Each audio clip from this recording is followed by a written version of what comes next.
This is why relationships don't work. I'm going to unpack for you this conversation that is going on TikTok right now. Many of you may have seen some of the videos in response to it, but here's the whole thing in a nutshell. There's a man who's married to a woman. This is his second wife. His second wife is about to graduate with a double master's. She's asking about the restaurant by which that they are going to. He has a problem. He said that, hey, I don't want to go. And she says, is there a problem because me and my parents chose the restaurant? And he says that that's something that you and I should have discussed, not between you and your parents. But then it gets a little thicker because he then tells her that my baby mama just told me that my daughter's pre-K graduation is on the same day, same time. So that he's going to go to the pre-K graduation and not go to his wife's graduation with her double masters. She can't believe it. She's like, I'm your wife. How are you not going to be there? And she says that the pre-K graduation is meaningless. He gets upset and he tells her that that's his baby. He's going to his daughter's thing. So the eruption all on TikTok, from what I haven't seen it on YouTube or Facebook yet, but the eruption that I've seen of all the comments, first and foremost, is a bunch of women who are saying that the children come first. There are a few men who are saying that the children come first, that he should go there, that this is a red flag towards the wife, and that he's wrong, that he's not right, that this man is right, that he's not wrong, that he's right to go to his daughter's pre-K because my daddy never missed any of my stuff, and so on and so forth. There's a whole lot of problems with this situation. And this is why this relationship is not going to work. I'm going to break down quite a few things concerning it. The first thing concerning this whole situation, and I don't normally talk about religion on this page, but the overwhelming majority of people are of the Abrahamic religions. You're either Jewish, Muslim, or Christian. But either way, either one, all those religions still teach that when a man leaves his mother and father and he goes and he cleaves to his wife and they two become one flesh and they become family, your wife becomes first. Now, so all these people who are saying that your children come first, your children come first. You've heard me say it on videos many times before. Your children will grow up and they will leave you. But it's the wife or the husband who is the only one that's trying to stay with you for the rest of your life. Your brothers and sisters will leave you. Your wife, your husband is the only one trying to stay with you for the rest of their life. Your parents will live their own lives and they will die at some point. Your wife is the only person who is choosing to be with you for the rest of your life. Now, do we make sacrifices for our children? Sure, we make sacrifices. But do we put them first? No, never. You want a relationship to end?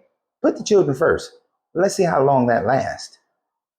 Keep acting like the children come first, and then in 18 or 20 years, when you're left there just with your spouse, you ain't gonna know that person.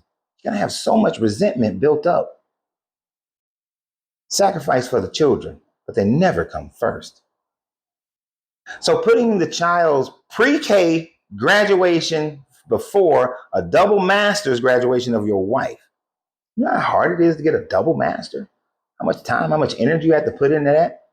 When all that child had to do is figure out how to put the round peg in the round hole. It's pre-K.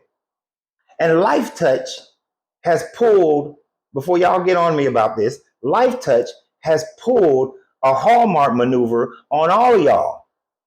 On all these Gen Zers and millennials, Life Touch pulled a whole thing on. Now you're wondering, who the hell is Life Touch? Life Touch is the primary organization that takes school pictures. And most likely are the ones who came up with this pre-K, K, 5th grade, and 8th grade graduation bullshit. Now I'm going to tell you, us Gen Xers, there was no such thing. First of all, for half of us, there was no such thing as pre-K. Now, for all of us, there was no such thing as a fucking, I mean a cuss, because that just irritates me. There was no kindergarten graduation. No, you had a party. That was it. There was no 5th grade graduation. You had an assembly. They gave people certificates for perfect attendance and all that. And you had fun and games in the gym or outside on the field in the field. You had field day. 8th grade, same thing. You either had a party thing in the gym, you had like parties, like events outside, and people in the morning got their certificate for perfect attendance, for making the honor roll, things of that nature. There's no dang on 8th grade graduation. This is stupid. It's a money grab. The same way Hallmark came up with Mother's Day and Father's Day. Grandparents' Day didn't work. People didn't buy that one, but they made up Mother's Day and Father's Day, and you've all bitten into it. St. Patrick's Day was made up. Hallmark created these holidays, and now y'all put these emotional attachments to them.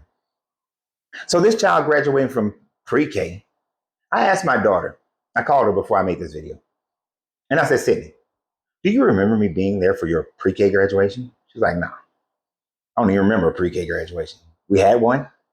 I was like, yeah, that. Do you remember me being there for your 5th grade graduation?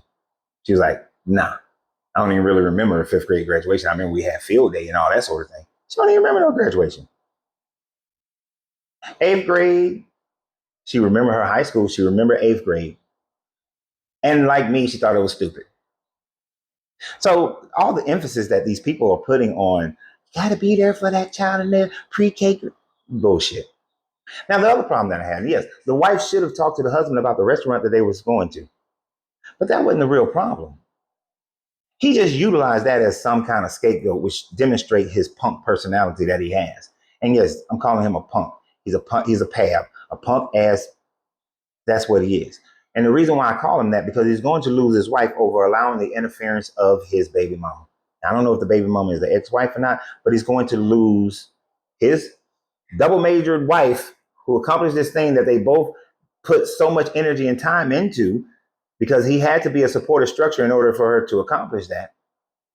But he's about to lose her because he's letting the baby mama interfere. You think this baby mama didn't know months and months and months in advance when this pre-K graduation stuff was going to happen? No, she knew. But she purposely wanted to drive a wedge when she realized that he had another event with the wife.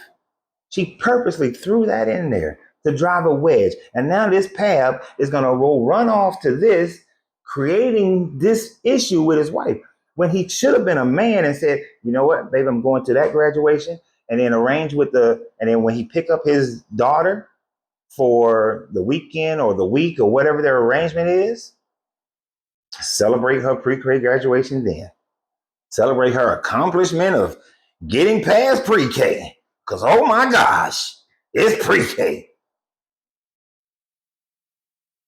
I know a lot of ladies are going to get mad at me because I don't put any emphasis on pre-K graduation. That's something that y'all are emotional about. We are not. We just simply are not. Logically, it's just a money grab, so hell no. And the children really don't care. Celebrate them then, celebrate them later.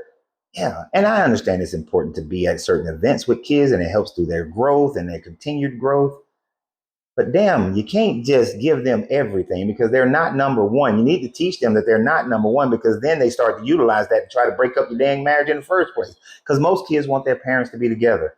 So why are you going to give them kids that leverage? You're going to train them up with that leverage. And the baby mama is loving every minute of it because she is she's driving the knife in to get that leverage herself. And this fool is going to wind up losing his wife. He'll probably run back to the ex-wife, the baby mama. That will end because they're going to have the same problems they had before. And then he's going to be sitting there by himself looking like Boo-Boo the Fool. And then there were some people saying, and this part pisses me off, some people were saying that, oh, he's only running to that because he don't want to have problems with the baby mama because she may cut him off from visitation. Hey, all you pabs out there, go to court and get the court order. Make sure you have the paperwork so she can't deny you that. Whether you're paying child support or not, almost every state guarantees fatherhood visitation with his children. So stop that bullshit of saying that the baby mama controls how much you see the child. That's you being a damn pab. If you really love your children, care so much about your children that you're risking your marriage, go get the damn paperwork, and then she won't be able to mess with your visitation. Because you just been a punk at that point. So that conversation is just getting on my nerves, and I know I'm a little bit more extra in it than I normally am. Good